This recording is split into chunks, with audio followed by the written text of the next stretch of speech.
Welcome to English in Different Ways channel. On this channel, you'll learn different ways to say phrases in English. Without further ado, let's go to the video.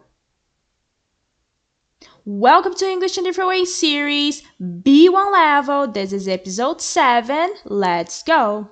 In this video, you'll learn 3 ways to say "and" in English.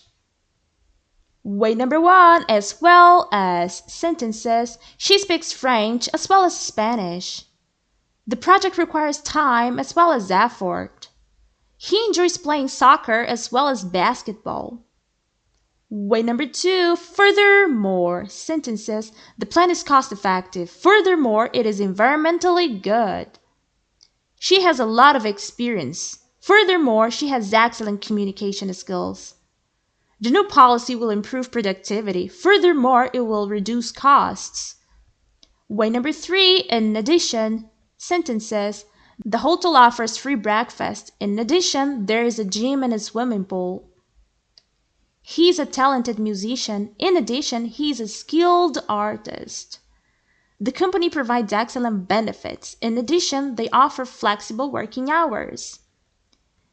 Thank you so much for watching this series. Please like it, share it, and leave a comment down below. See you next time. Bye bye.